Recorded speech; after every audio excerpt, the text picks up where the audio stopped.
1997 година. Студ, глад, безнадежност. България преживява една от най-тежките икономически и социални кризи в новата си история – Виденовата зима. На фона на празни магазини, обезценени пари и протести по улиците, едно име се превръща в символ на рухналите. След изборите през 1994 година. Българската социалистическа партия печели убедително. Младият и сравнително непознат Жан Виденов става министър-председател. Той обещава морал в политиката, справедливост и нова посока за България. Но страната тогава вече е тежко натоварена, преходът от планова към пазарна икономика е болезнен. Държавните предприятия са на загуба, банковата система е нестабилна, а корупцията расте. Икономическият срив. 1996 година бележи началото на катастрофата. Банките започват да фалират една след друга, над 15 банки затварят врати. Спестяванията на стотици хиляди българи изчезват. Хиперинфлацията избухва. Цените се удвояват всяка седмица. Хлябът, който през лятото струва 20 стотинки, през зимата вече е над 200 лева. Заплатите и пенсиите губят стойността си буквално за дни. Хората започват да се редят по опашки за основни стоки – брашно, олио, захар. Мнозина изгарят спестяванията си, за да купят храна и дърва за отопление.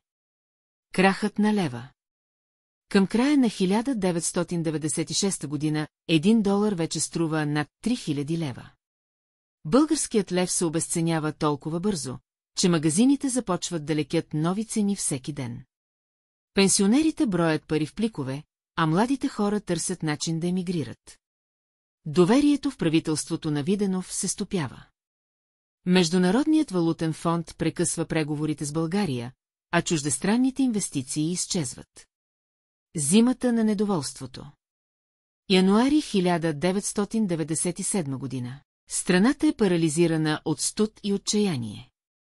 Температурите падат под нулата, а в домовете няма достатъчно отопление. В градовете започват масови протести, хиляди хора излизат по улиците с плакати, оставка и мафия. В Пловдив, Варна, София и десетки други градове студентите окупират университети. По улиците се чуват свирки, тъпани и викове, Виденов вън. Кулминацията – народът срещу властта. На 10 януари 1997 година протестиращи обсаждат Народното събрание. Нощта е бурна, полиция и демонстранти се сблъскват. Стъкла се чукят, дим се вдига над сградата на парламента. Над 200 души са ранени. Това е кулминацията на гнев, народът вече не вярва на никого. Жан Виденов подава оставка още през декември 1996 година, но кризата вече е извън контрол. След бурните събития президентът Петър Стоянов обявява, че ще бъдат насрочени предсрочни избори. Валутният борд и новото начало. През юли 1997 година новото правителство на Иван Костов въвежда валутен борд. Българският лев е фиксиран към германската марка, по-късно към еврото. Хиперинфлацията е овладяна, а икономиката постепенно започва да се стабилизира. Но раните от Виденовата зима остават дълбоки. Много хора губят домовете, бизнеса и спестяванията си. Доверието в политиците и институциите е трайно разклатено. Епилог – уроците от Виденовата зима. Виденовата зима не е просто икономическа катастрофа. Тя е урок за това какво се случва, когато държавата загуби доверието на народа си.